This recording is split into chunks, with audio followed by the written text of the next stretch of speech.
Shalom, senang sekali karena pada saat ini kembali saya dapat menyapa Bapak Ibu Saudara dimanapun Anda berada melalui suara pengembalaan Gereja Isa Al-Masih Jemaat Banyumanik. Dan pada saat ini kita akan bersama-sama merenungkan kebenaran firman Tuhan yang terambil dari kitab Roma pasal yang ke-16 ayat yang ke-25 sampai dengan ayat yang ke-27. Tetapi saya akan membacakannya hanya di ayat 25 dan 27 saja. Firman Tuhan berkata demikian. Bagi Dia yang berkuasa menguatkan kamu menurut Injil yang kumasyurkan dan pemberitaan tentang Yesus Kristus sesuai dengan pernyataan rahasia yang didiamkan berabad-abad lamanya. Ayat 27, bagi Dia satu-satunya Allah yang penuh hikmat, oleh Yesus Kristus segala kemuliaan sampai selama-lamanya. Amin. Ya, dari pembacaan ini saya memberikan sebuah tema, yaitu kemuliaan hanya bagi Tuhan. Sekali lagi, kemuliaan hanya bagi Tuhan. Kenapa demikian? Karena ketika kita melihat bagaimana Rasul Paulus di pasal-pasal sebelumnya mengingatkan bagaimana kehidupan orang percaya itu Tuhan pimpin, Tuhan sertai, bahkan Tuhan perlengkapi, karena Tuhan ingin menjadikan kita semuanya sebagai alat kemuliaannya, sehingga Tuhan tidak membiarkan kehidupan kita itu berjalan sendiri, karena Tuhan menyadari akan keterbatasan dan kekurangan setiap orang.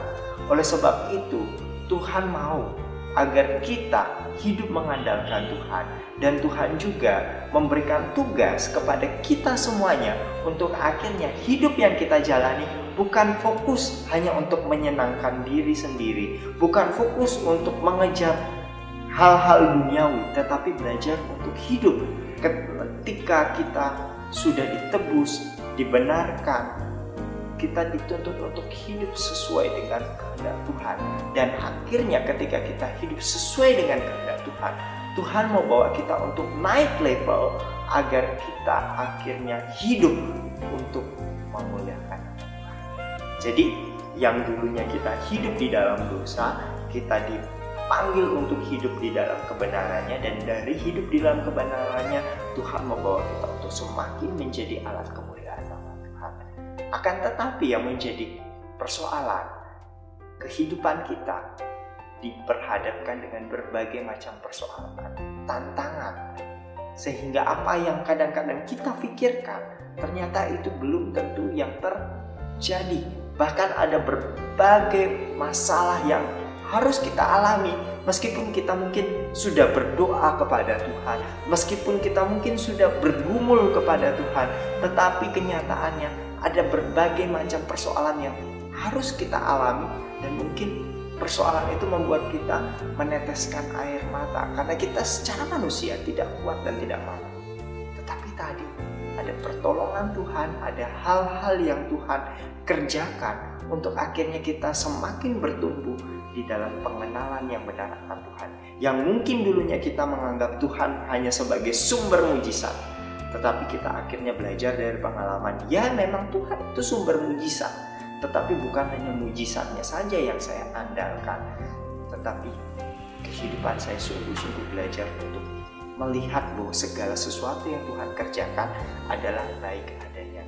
Jadi ketika keadaan yang terjadi tidak sesuai dengan kehendak kita, Tuhan pimpin untuk kita melihat bahwa tadi kalau Tuhan izinkan keadaan itu terjadi, ada maksud dan rencana Tuhan yang Tuhan membawa untuk akhirnya kita semakin mengenal Tuhan, bahwa Tuhan itu adalah satu-satunya yang kita andalkan, dan pengandalan kita kepada Tuhan itu tidak akan pernah mengecewakan.